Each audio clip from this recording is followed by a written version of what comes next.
Are you going to be handed wins on a shiny little platter? Here, take the win. It's yours for free. No, that's not how it works. You have to go out and you have to get it. You gotta snag that win from the jaws of the enemy and just take it yourself. And how do you do this?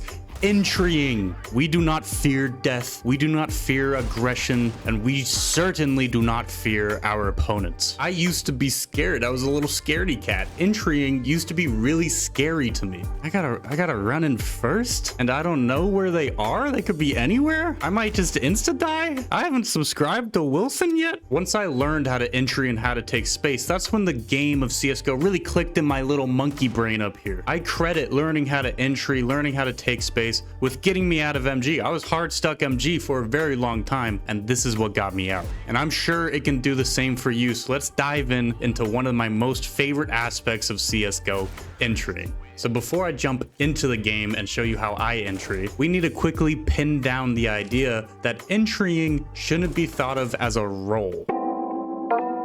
Regardless of how you like to play CSGO, working on your ability to entry is essential, especially if you care about your rank or your elo. Now time for a new segment on the channel, Wilson's little monkey brain thought bubble. Let's think about the objective of CSGO. As a T, you need to make it from spawn to either point A or point B. Now how do we do this?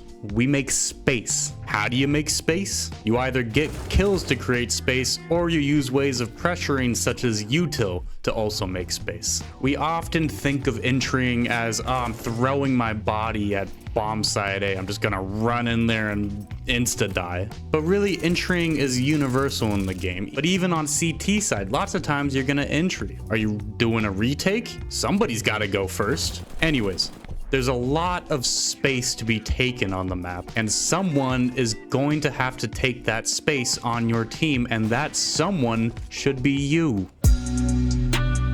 In my mind, I break up entering into two categories. The first one, I'm looking for a kill. I'm going out there, I'm trying to find a head, I'm trying to find somebody to kill to make space. I'm hoping that I can get that first kill. You know, maybe I kill somebody default and then I can swing out. I made space sight. I can swing out, make more space, clear CT, clear jungle, whatever it is. The second way I think of entering is that I'm giving up my body to the CSGO gods so that my team may be able to win the round. And what I mean by that is that I'm okay dying and not getting a kill as long as I'm traded, right? So if I leap out a window on B here, I'm immediately exposed to a ton of different angles. This guy has the jump on me, right? If I kill him, awesome. If I die to him, that's okay as long as my team trades me, because trades are very favorable for the T side, right? My teammate kills them, there's one more towards B. If we trade them out, then we're in a 3v3 situation. We've taken the space, and now we can plant B, and now it's on the CTs to retake that space, and taking space is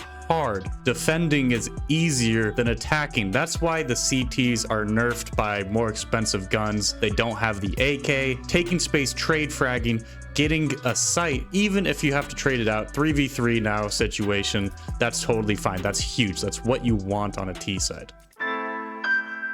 Now let's talk about the big thing when it comes to entering, pathing. Pathing describes the way you clear out a space, right? So this is a path if I run this way, or a different path I could take is if I run through this way and clear it out that. And so my argument is that there isn't an objectively best path you should take for every site, every space. It's very contextual and it depends on a number of factors. Two huge ones I'm going to talk about is number one, the utility that's being used, and number two, your enemy's location. The utility that's present during the push will highly affect the path you should take. Now let's take nuke for example. If we want to take ramp, now typically when I'm entering ramp, I'm swinging default, I'm swinging the boxes, I'm swinging hell, and then I'm coming out and I'm holding hell, and I'm looking down here, back to hell. So that's my path when I typically tank ramp. No util is down, but lots of times I like to throw this smoke ramp. So I'll come here, I'll run through that smoke, and that's gonna block off the angle to default where they sit on ramp. So when this smoke is down,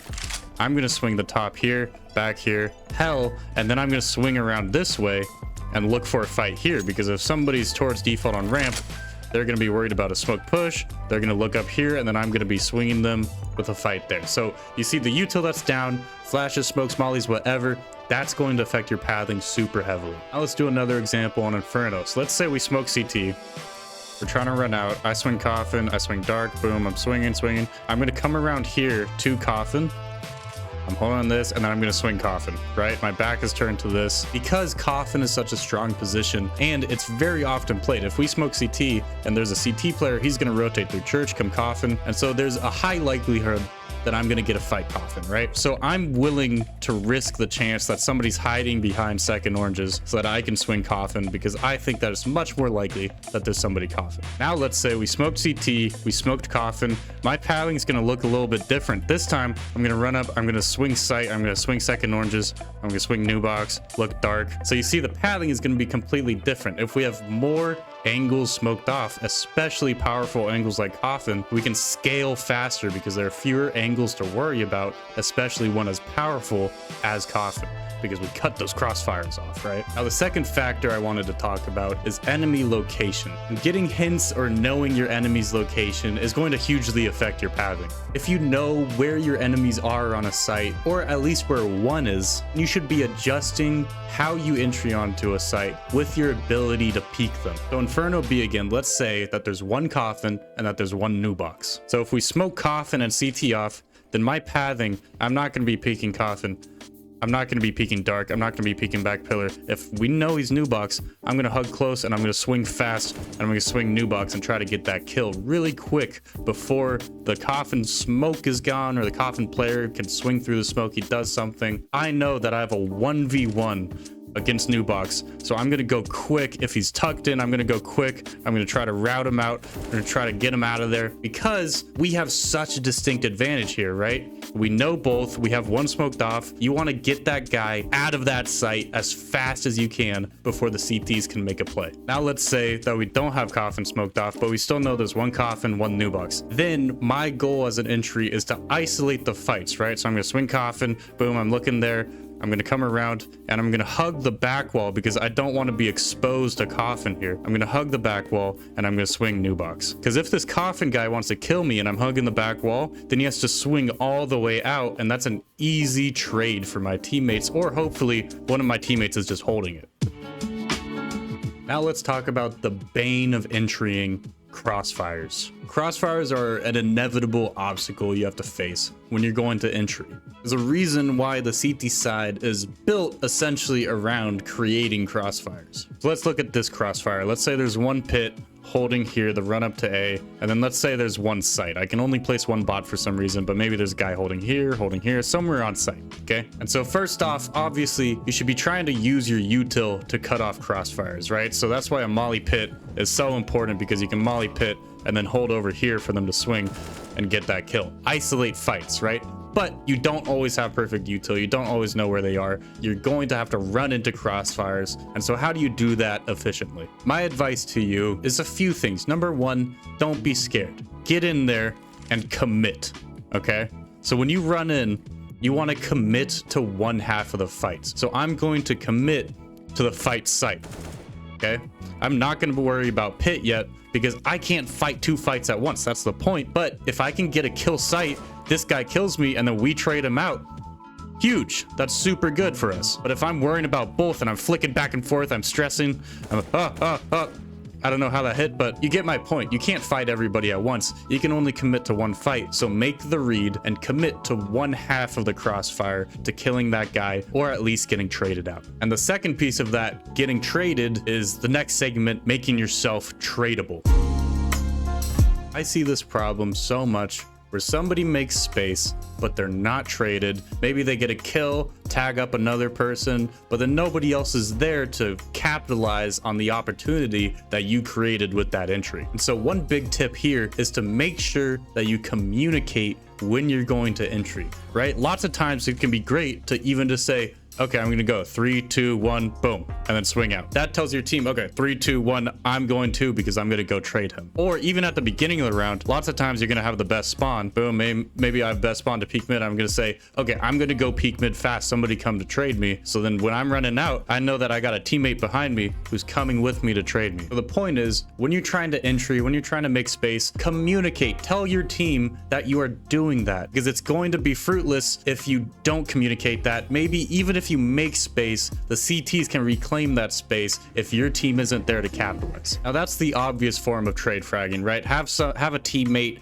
right behind you, ready to trade you out. But there's kind of another way you can think about trading too. So for example, let's say we're on middle Mirage. Let's say that guy hasn't peaked yet, but he might about to peak. I'm bottom mid. I want to clear out con. I'm peeking these angles. Boom, boom, boom, boom. I'm making space, right? I'm going first. I'm entering con. If I don't have anybody on my butt ready to trade, if somebody's top mid, I can say, hey, hold my window. I'm going to look con, right? Because I can't look both places at once, but I can look con, I can clear this, and my teammate can sit top mid and be ready to trade me, or maybe even get that kill before he kills me. And this applies to so many other parts of maps, everything to other crossfires. When you're in kind of a precarious situation, you're exposed to a few angles, you're in a crossfire, whatever it be, tell your teammate, hey, hold my blank, hold this, because if they swing out and kill you, at the least, you hope you're gonna get traded.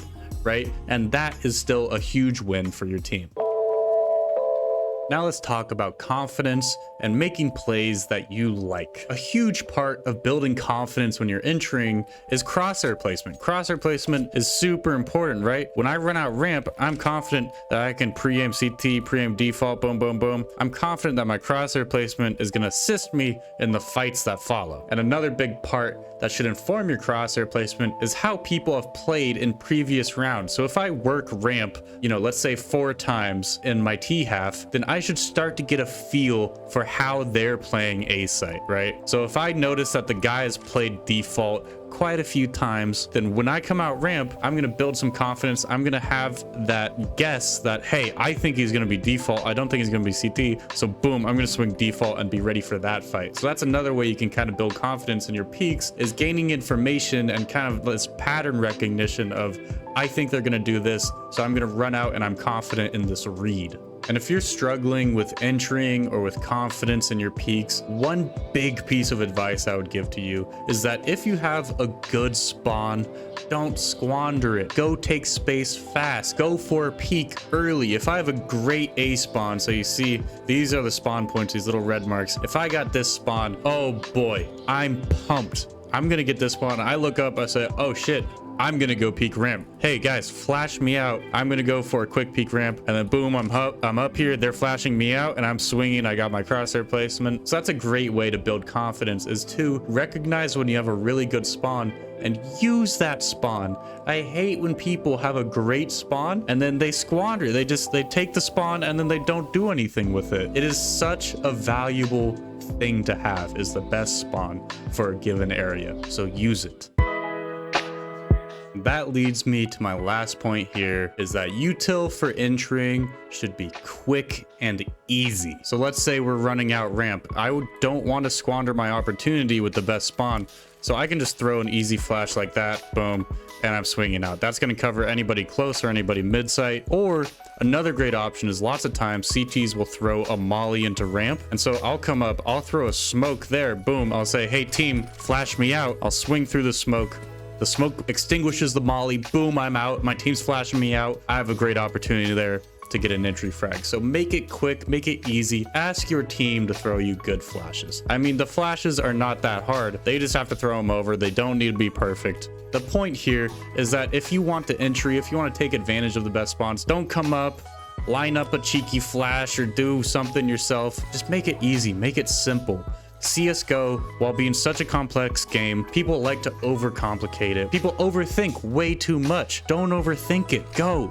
Be aggressive. Be random. People don't expect super fast, aggressive plays all the time. You'll catch a lot of people by surprise. And I'm just ranting now because I love it, god damn it. I love entering, and you should too. Get out there, click on some heads, make space, win the game for your team. Thank you so much. I appreciate you watching. Go watch my other videos. I hope you have an amazing day. Join my Discord, god damn it.